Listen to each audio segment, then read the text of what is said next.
Before this video starts, I'd just like to make an announcement. I have the Liberal Tears mug for $14.99 on my website. It is the first link in the description if you want to go pick one up. Don't worry if it breaks when it comes to your house. I'll send you another one for free out of my pocket. I don't care. I want you to get your Liberal Tear mug. It comes in Liberal Tears white with the face, black with the face, white without the face, and black without the face. So pick whichever one you want, and it'll come to your door in about 3 to 5 days. So that should be epic. First link in the description. Thank you. Let's go on with the video. Being raised by some about the price of protecting the first family. Let's discuss now. CNN political contributor Maria Cardona, Karine Jean-Pierre, the senior advisor at MoveOn.org, and CNN political commentators Paris Denard and Andre Bauer. Welcome back, panel. Maria, you just heard Tom Foreman lay it out. Between the First Lady living in New York to weekends in Mar-a-Lago, the cost of protecting the first family could be epic, but that has always been the responsibility of the Secret Service. So is there anything different now? Well, there is a couple of things different here, Don. First of all, hypocrisy, which is nothing new when it comes to the Trump administration. He's full of hypocrisy day in and day out. He not only lambasted President Obama every time he would go on a trip, saying that it's taxpayer money, how shameful it is, that he doesn't spend enough time at the White House, that he's golfing every weekend. And in 2015, he gave an interview to The Hill where he said if he became president, he would rarely leave Washington, rarely leave the White House. So we now see that that is absolutely not true. The second thing I think that is a big issue, especially for Trump and his family, is the fact that he has 4 adult children that also need protection whenever they travel. And that's fine. Like you said, that is something that happens. It is what it is. We have to protect the first family. All of it, including the adult children. But when the adult children are out on business trips, making deals, closing deals, and making themselves rich while taxpayers are paying for it, that is a completely different thing. Let me bring the other panelists in here because we have short time. Andre, the Washington Post reports that the Secret Service hotel bill for Eric Trump's trip to South America last month was nearly $100,000. Both the President Trump's grown children heading to a golf course opening in Dubai this weekend. Any concern you think the Trump family's personal business and lifestyle costing taxpayers a lot of dough? Well, you know I'm a fiscal conservative, and so yes, when I heard just a minute ago in your story that 300 people travel with the president, to me, no matter if it's a Republican or Democrat, that seems excessive to me. And somebody ought to look into ways to save money. I think the first family needs to be protected no matter who it is. And we could argue, look, Bill Clinton bills the United States government to have Secret Service on his property, which to me seems a little bit crazy. It's legal, but he's the only person to ever do it. But you could go through all of them, of the trips they took, and maybe they shouldn't have taken some of these trips. But at the end of the day, we want the most powerful leader in the world protected. But can we do it in a more prudent and responsible way? Hopefully so, and hopefully somebody within this administration will look at it and say, here's where we can save some money, because at the end of the day, the taxpayers are footing an extremely large bill. Yeah, Karine, you say this is hypocrisy?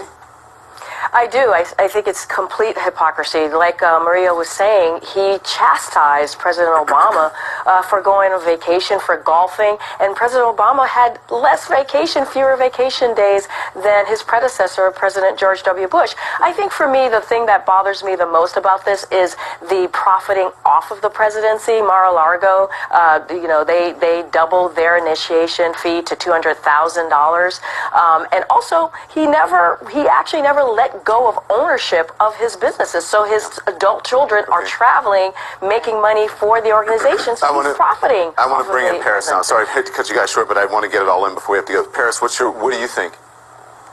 I think this is fake news. This is not a news story. Don, tell me what about it is fake, Paris. We're going to go. Are we going down this road again? Yeah, we are. Come on, Paris. I didn't interrupt any of you all. Let me just tell you why. The president is not breaking any laws, and he's not doing anything. It's not his okay, fault. Paris, hold on. Let me ask you this. No. Let me ask you. I'm going to let you finish. I'm going to let you finish. Do you actually know what the definition of fake news is? What we're doing right now? No, okay. Well, then you are part of the fake news because you are on the network and you're part of the... Fake news is when you... Hang on, let me explain to people out there watching and you what fake news is. Fake news is when you put out a story to intentionally deceive someone and you know that it is wrong. I don't know of anyone who has put out a story in the mainstream media that I can think of right now to intentionally deceive anyone. Now, people get things wrong. sources sometimes come up empty, but no one that I know has put out anything to intentionally deceive someone. This story that we're doing right now is not to intentionally deceive anyone. We are simply talking about the cost to keep a president safe, the Secret Service cost, and what are the pros and the cons, and if there, and as Andre said, and if there are ways that we can maybe able to work on that to make it fiscally better for the American people.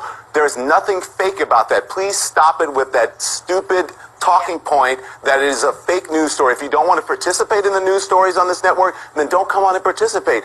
But don't call them fake because you don't agree with them. Go on. Don, this is a fake news story, in my opinion, because the underlying assumption thank you very much, is everyone. that... Thanks, everyone. Thanks for watching. Have a great weekend. Good night, all. Thanks, Don. Thanks, Don. So you made this short documentary. It was about immigrant crime in Sweden. Tucker Carlson interviewed you about the film, talking about how the Swedish public feels about the situation. Let's watch this. They know that this crime is happening. They can feel it. The statistics are clear. But they would refer to what is the root cause behind it and say, oh, it's just more, it happens to be more violence. It's men who are raping people, not the refugees. They'll make excuses for it. The majority of the population in Sweden still want to have an open door policy. It's confounding. So the president sees your interview, which means you influenced him, the president of the United States, to spread, which really amounts to false information, right? How do you feel about being part of that? I mean, the whole thing is just surreal, right? I mean, it was a Saturday night, and I get a text from somebody, I think the president just referenced you, and then I went to it, and I said, I'm not sure exactly what he was talking about, but clearly it seemed to be he was intimating this interview that we had with Tucker. So, yeah, it's absolutely, it's incredible, it's surreal. Yeah. It's unfortunate that he had the misstatement, but it's been all good for me. Let's look at, here's what he said. Let's watch this. We've got to keep our country safe. You look at what's happening in Germany. You look at what's happening last night in Sweden. Sweden. Who would believe this? Sweden. They took in large numbers. They're having problems like they never thought possible. Okay, so let's talk about the numbers here. Yeah. Because we looked at the stats from the U.S. Department, the State Department. Here's what we learned, all right? Crime rose about 7% from 2012 to 2015. Much of that crime was nonviolent computer fraud and vandalism. In 2015, violent crime decreased slightly. There was no staggering increase. Where did you get your information, and did you look at the official numbers? Yeah, from a far more accurate source, State Department. I don't know why the State Department is doing numbers for Sweden. I look at the Swedish, it's called BRA, B-R-A, yeah, we have which is the keeper of all stats for Sweden. Right. So if you look at what I call heavy crime, so I'm talking about murder, I'm talking about sexual assault. Sexual assault from 2006 to 2015 is up almost 50%. Murder between 2012 and 2016 is up, I think, almost over 80%. Yeah. Now, so those are the real numbers. Yeah, well, the real numbers, they don't show up almost 80%. I don't want to be rude, though, but are your ears and your eyes working? Because the numbers, as we're reading from BRA, yeah, right, and from the State Department, they don't show what you're saying. You're taking these numbers and you're manipulating them in the way that... There's no yes, manipulation. I have them. They're right here. The raw numbers are up. That says BRA. Yeah. Yeah. Yeah. Show me the... But if you look at, even if you look at crime here in the United States, overall, yeah, for the past decade, crime is down. Crime is down. Right. There was a spike. Rape is down. There was a spike. Murder's down. In 1 year. Non-Sweden. Right. Over time. Non-Sweden. That's the same thing. No. But it's not skyrocketing. That's totally wrong. Okay, let's say that you're right. Murder is but not. Wait, hold on. Okay. You're classifying this as a skyrocket. That crime is skyrocketing. Rape. Yeah. It's not a skyrocket. So you think you think when rape is down in the United States and everywhere else in Western Europe, and then rape is up 50%, that's not skyrocketing? Because of the way they classify rapes now. Listen to me. The definition was before those numbers. If you had not classified unwanted touching, if you're at a concert and someone touches you on any part of your body, that is now in Sweden classified as a rape. And so it is, was and not so it is before. in the United States. First of all, it's sexual assault, not rape. But it's not rape, it's sexual assault. It's sexual assault in the United States. No, but it's sexual assault. It's sexual assault in the United States, but it's not sexual assault in Sweden. Incorrect. It is now under the rape That's clause. not right. So we're mistaken about that. Okay. The definition of rape in the United States, I looked at the definition. And in fact, we know what it is in the United States. We're not talking about the United States. We're talking about Sweden. Listen to me. The definition of rape in the United States is the same essentially is the definition of rape in Sweden. Now. That's No, not now. No, it's now. not. It's No, you're not. wrong. Yes, it is. It's a different. Well, I sort of agree with what Tom said. I don't know. I mean, it does look disturbing. The part that is most disturbing to me is seeing her throwing him around. As far as, and I've looked at it over and over again, as far as the desk going over, I don't know if the desk fell over because she didn't want to get up or if he pushed her over. I don't know. So I think there's context to everything. I would like to see what happened before, and I'd like to see what happened afterwards. But I do agree with everyone, including the commissioner and including Tom. It does look horrible. It does look like there's no excuse for what he's doing to her. But again, we don't know. As the commissioner said, this only shows a small slice in time of what happened. I'd like to know more before passing judgment. Are you guys kidding me? No, we're not kidding. We don't know what happened. You weren't sitting in the room, Sonny. You don't know if she wasn't standing up. I don't need to know more. Let me tell you this. You do need to know more. As a prosecutor, you should want to know more. Yes, you should. The law provides, Don, that the standard here is whether or not whether the officer has to use this type of force, whether it's reasonable and necessary. But how do you know without all the information as a trained professional? How do you know without all the information, Sonny? Don, this is a young girl. This is a girl in school. I agree with you on that. That's right, but you don't know what precipitated it. I don't need to know. We see what happens. Yes, you do need to know. Whether or not that force hold on, guys. is justifiable is the issue, and the force is not justifiable. Sonny, hold on for a second. She is sitting there. She is not resisting. She is sitting there in a chair. That is you don't know if she wasn't resisting. Hold on one second. Force, We've got some other video. Sonny, Don, Tom, this is from a different angle, some other video that has just come in. Let's show it to our viewers.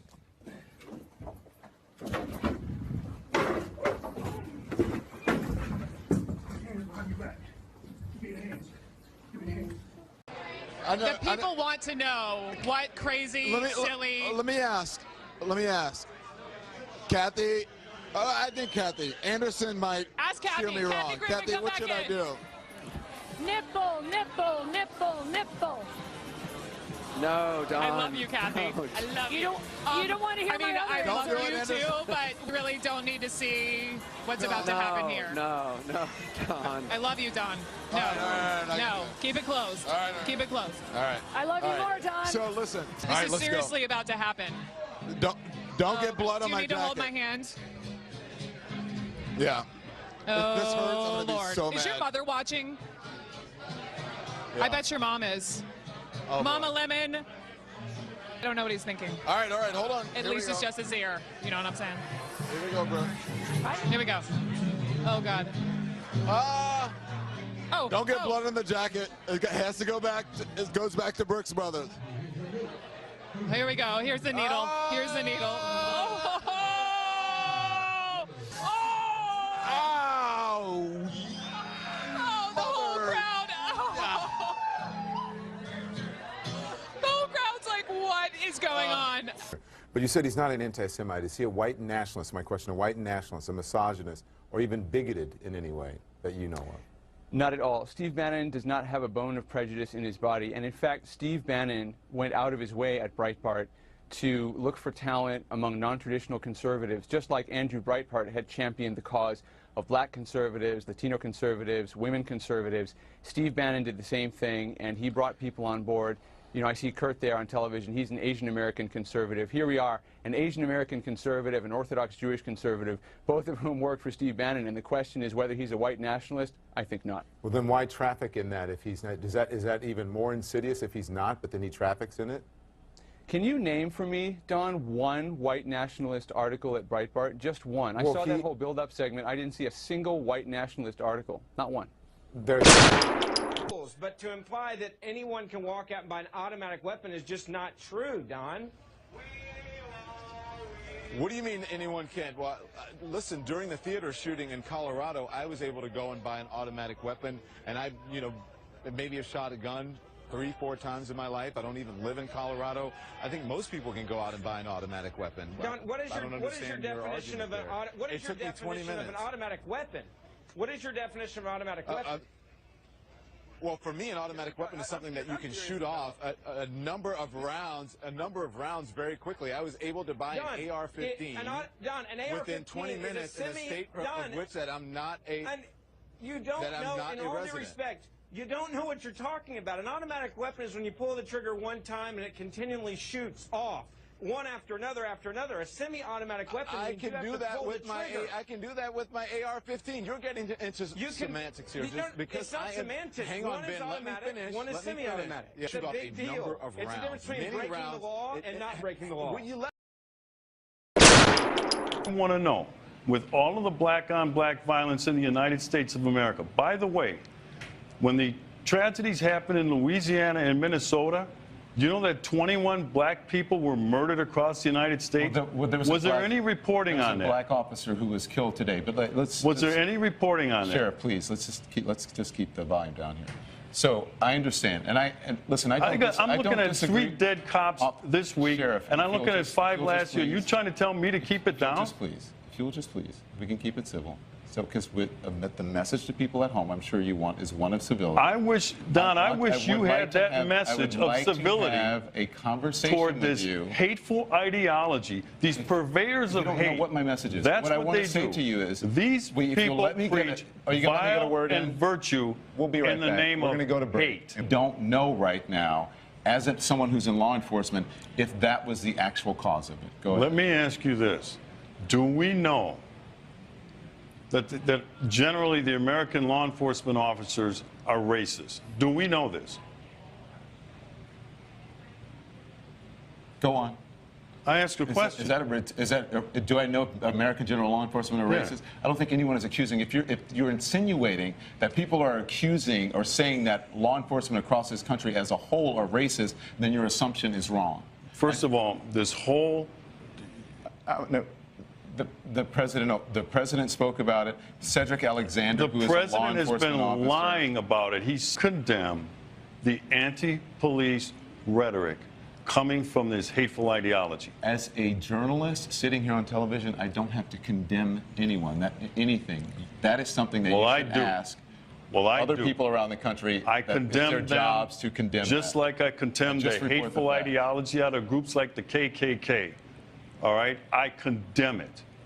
There is no place in American discourse for that sort of vile, vitriolic hate coming out of this ideology.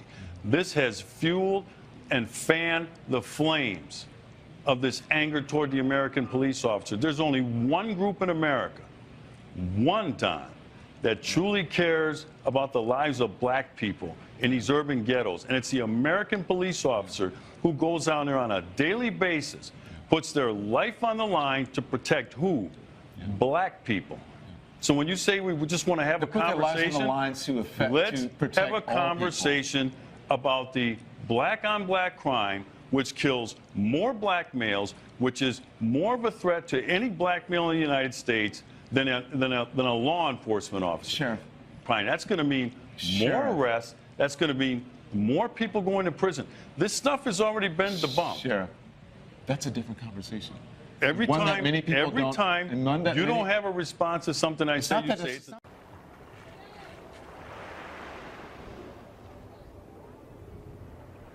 Hello, everyone. Hey, I'm just stopping by to remind you that liberals are insane. Social justice warriors are becoming more violent and triggered than ever before. Anyways, be sure to subscribe to KGPTV on YouTube and have a blessed day. Yeah, man.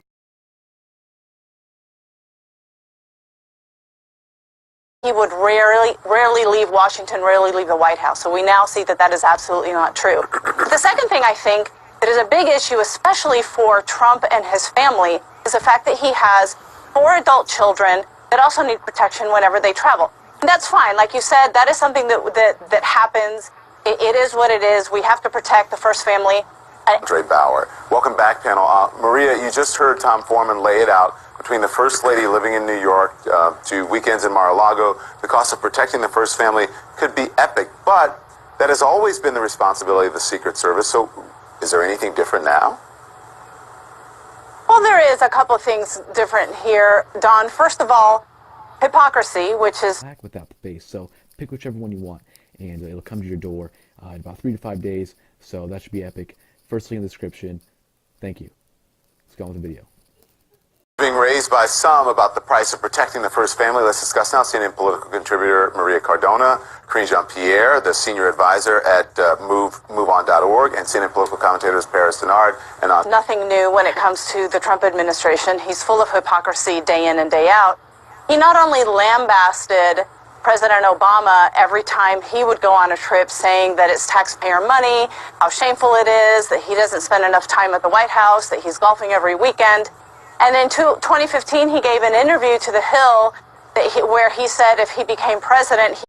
Before this video starts, I'd just like to make an announcement. I have the Liberal Tears mug for $14.99 on my website. It is the first link in the description if you want to go pick one up. Don't worry if it breaks when it comes to your house. I'll send you another one for free out of my pocket. I don't care. I want you to get your Liberal Tear mug. It comes in Liberal Tears white with the face, black with the face, white without the face, and black.